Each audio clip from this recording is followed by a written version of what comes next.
Assalamu alaikum, dear students. You are welcome back to my YouTube channel. In this video, we will discuss the lesson Lost Lesson of the Afternoon by D.H. Lawrence. Actually, this is a poem.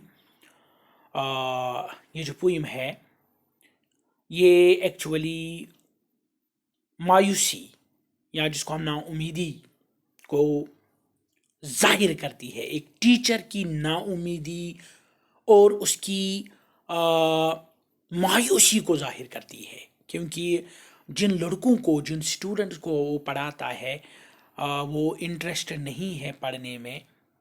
वो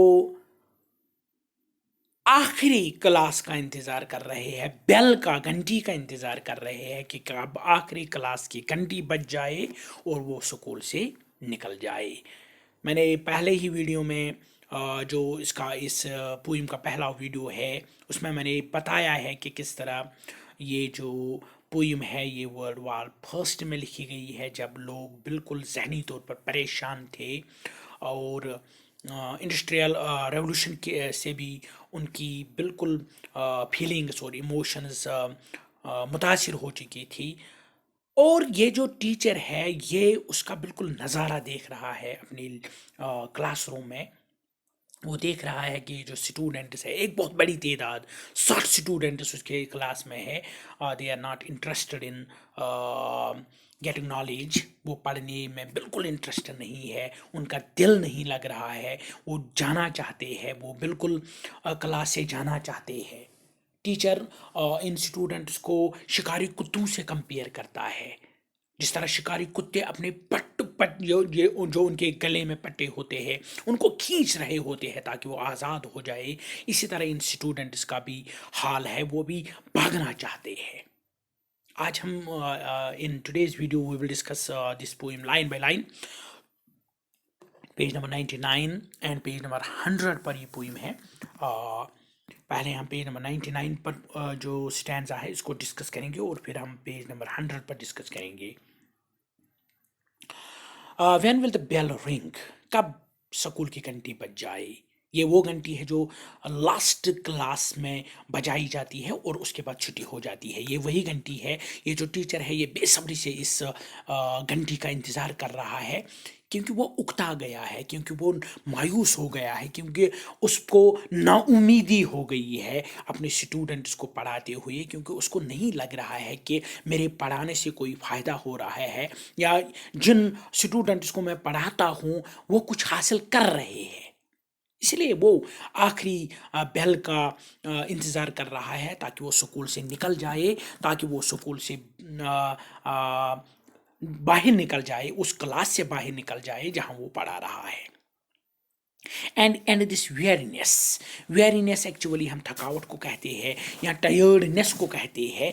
जो वो उसको उन बच्चों को पढ़ाते पढ़ाते वो टायर्डनेस हो चुकी है, थकावट हो चुकी है, वो चाहता है ये ख़त्म हो जाए, वो आज़ाद हो जाए। How long have the tugged the leash, tug means to pull, खींचना किसी चीज़ को। लीश हम उस पट्टे को कहते हैं या उस पट्टी को कहते हैं जो शिकारी कुत्ते के गले में होती है, उसको बांध के रखा जाता है उस पट्टी से, उसी को हम लीश कहते हैं। How long they have tugged the leash. जिस तरह शिकारी कुत्ते उस पट्टी को खींचते हैं, इसी तरह ये जो स्टूडेंट्स है ये भी खींच रहे हैं अपने आप को, ये भी जाना चाहते हैं बाहर। And strained apart, strained apart means to make an intense effort to break away। किसी चीज़ को तोड़ने की कोशिश करना, किसी चीज़ को फाड़ने की कोशिश करना ताकि उससे आज़ादी मिले, उसी को ये strained apart कहते हैं। My pack of unruly hounds, my pack here means my group of unruly hounds means uncontrollable, जिनको हम कंट्रोल नहीं कर सकते हैं। Hounds means शिकारी कुत्ते। Here the poet has compared the students with hounds। शिकारी कुत्तों से उनको तशबीह दी जाती है। जिस तरह शिकारी कुत्ते खींचते हैं अपने पट्टों को, इसी तरह ये स्टूडेंट्स जो है ये भी खींच रहे हैं अपने आप को। I cannot start, मैं उनको माइल नहीं कर पा रहा हूँ, मैं उनको माइल नहीं कर सकता हूँ। Them again on a quarry of knowledge they hate to hunt, میں ان کو پڑھنے کی طرف مائل نہیں کر پا رہا ہوں، میں ان کو نالج حاصل کرنے کے لیے سنبھال نہیں پا رہا ہوں، ان کو ترغیب نہیں دے رہا ہوں. they hate to hunt because they hate to get the knowledge. کیونکہ وہ نالج حاصل کرنا ہی نہیں چاہتے ہیں، لہذا میرا زور ان پر کچھ نہیں چل رہا ہے. I can hold them and urge them no more. Hold means سنبھالنا and urge means سمجھانا. نہ میں ان کو سنبھال پا رہا ہوں، نہ میں ان کو سمجھا پا رہا ہوں. یہ دونوں کام مجھ سے نہیں ہو سکتے ہیں. And urge them no more.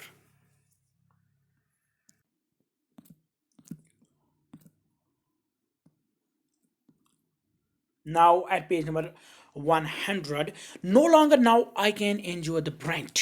اب میں برداشت نہیں کر پا رہا ہوں یہ جو بوجھ مجھ پر ڈالا گیا ہے، یہ جو کام مجھ پر ڈالا گیا ہے، یہ جو مجھ پر بڑی ذمہ داری ڈالی گئی ہے، اس بوجھ کو میں برداشت نہیں کر پا رہا ہوں.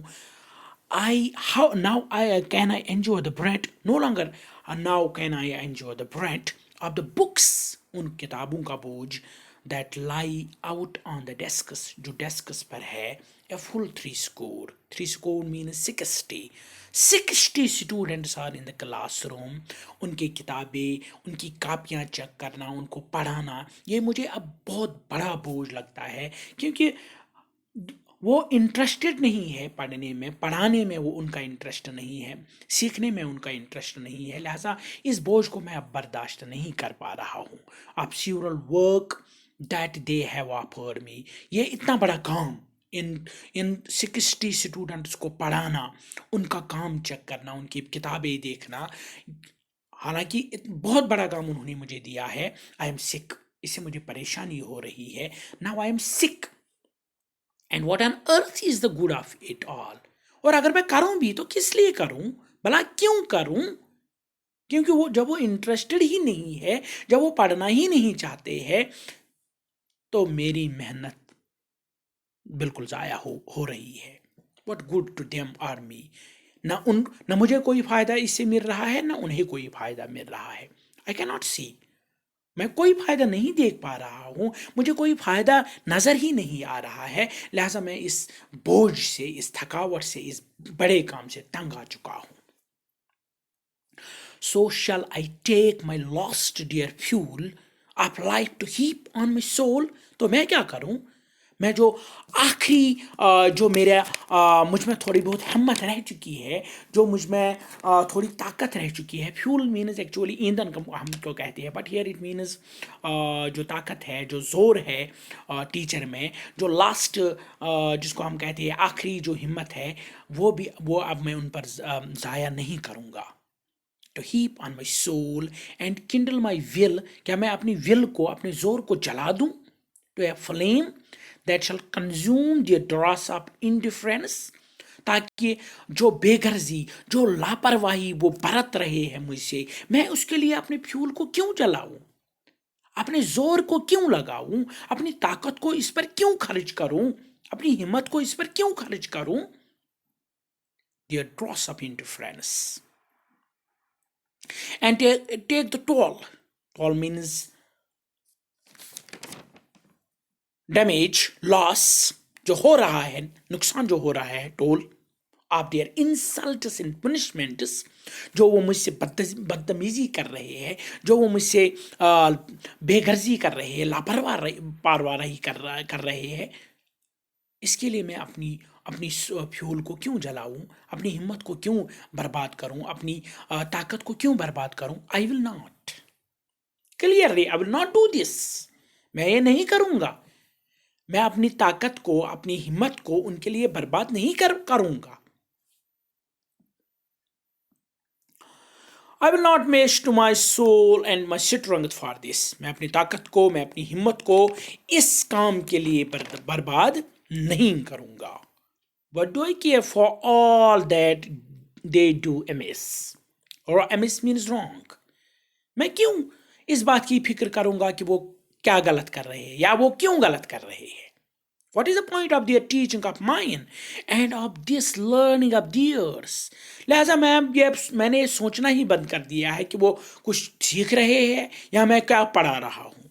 ये मेरे बस की बात अब नहीं है. What is the point of their teaching of mine? वो मेरी परवाह नहीं कर रहे हैं, मैं उनकी परवाह नहीं कर रहा. वो मेरे पढ़ाने से खुश नहीं है, मैं उनके सीखने से खुश नहीं हूँ. And of this learning of theirs, it all goes down the same abyss. Abyss means a hole so deep that appears bottomless. उस घड़े में जिसका कोई बॉटम ही नहीं है. That means बिल्कुल ज़ाया हो रहा है ये सब कुछ जो मैं उन्हें पढ़ा रहा हूँ, जो वो सीख रहे हैं, ये कुछ इससे हासिल नहीं हो रहा है. What does it matter to me? लिहाजा मुझे इससे कोई फ़र्क नहीं पड़ रहा है. If they can write a description of dog, कि वो अगर किसी डॉग पर कोई डिस्क्रिप्शन लिखे, कोई मजमून लिखिए, कोई इस पर पैराग्राफ लिखे, मुझे इससे कोई फर्क पड़ता ही नहीं है. और इफ दे कैन नॉट, अगर वो लिखे तो भी मुझे फर्क नहीं पड़ता है, अगर वो ना लिखे तो भी मुझे फर्क नहीं पड़ता है. यानी अगर वो सीखे भी कुछ उससे मुझे फर्क नहीं पड़ता है, और अगर वो कुछ ना सीखे तो उससे भी मुझे कोई फर्क नहीं पड़ता है. What is the point? To us both, it is all my aunt. It is all my aunt means I don't care. लिहाजा मैं बिल्कुल मैं ये सोचता ही नहीं हूँ कि इस पढ़ाने से क्या फ़ायदा हो रहा है या उन्हें या मुझे. It is all my aunt. I don't care for this. And yet I am supposed to care. लेकिन फिर भी मुझसे कहा जाता है कि आप उन्हें पढ़ाओ, आप उन्हें सिखाओ, आप उन्हें अर्ज करो, आप उन्हें हॉल करो, आप उन्हें कंट्रोल करो विद ऑल माई माइट, पूरी ताकत से, पूरे जोर से, पूरी शिद्दत से. आई डू नॉट, लेकिन मैं नहीं करूँगा. एंड विल नॉट, नहीं कर पाऊँगा. They won't and they don't and that is all. Last में ये जो टीचर कहता है इस नतीजे पर पहुंच जाता है कि ना मैं ही उन्हें पढ़ा पाता हूँ ना वो समझ पाते हैं. लिहाजा अब मैंने फैसला किया है कि मैं उन्हें नहीं पढ़ाऊँगा और वो नहीं सीखेंगे. That is all. I shall keep my strength for my self. मैं अपनी ताकत को, अपनी हिम्मत को अपने लिए बचा के रखूँगा. They can keep theirs as well. और वो अपनी हिम्मत अपने पास रखेंगे. Why should we beat our heads against the wall? Beat the heads against the wall means to do something that is clearly impossible. बिल्कुल वो काम करना जिसका कोई फायदा ही नहीं है, जिसका कोई पर्पस ही नहीं है, पर्पसलेस एक्टिविटी. जब वो सीखना ही नहीं चाहते हैं, जब मैं पढ़ाना नहीं चाहता हूँ, तो फिर हम क्यों ये काम करें जिसका कोई फायदा ही नहीं है. आप each other. I shall sit and wait for the bell. वो भी घंटी का इंतज़ार कर रहे हैं, मैं भी घंटी का इंतज़ार कर रहा हूँ. वो भी जाने के लिए तैयार है, मैं भी जाने के लिए तैयार हूँ. वो भी पढ़ना नहीं चाहते हैं, मैं भी नहीं पढ़ाना चाहता हूँ. This was the summary of this poem. Last lesson of the afternoon. This is written by D.H. Lawrence. जैसे कि हमने पहले ही बताया है कि जंग का माहौल है, वर्ल्ड वार सेकंड चल रहा है, इंडस्ट्रियल रेवोल्यूशन है, लोगों की इमोशंस और फीलिंग्स मुतासिर हो रहे हैं और उसका असर स्टूडेंट्स पर भी पड़ रहा है. स्टूडेंट्स भी बिल्कुल इंटरेस्टेड नहीं है पढ़ने में, पढ़ाने में. उनको लगता है कि उनका पढ़ना कुछ बिल्कुल बेकार हो, ज़ाया हो रहा है. लिहाजा वो क्लास से निकलना चाहते हैं.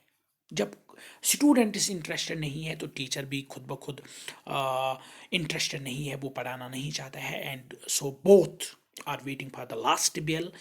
दोनों छुट्टी का इंतज़ार कर रहे हैं कि कब स्कूल ऑफ हो जाए, कब वो निकले और अपनी जो थकावट है उसको एंड करे, उसको ख़त्म करे. In next video we will discuss another poem. Till that, goodbye.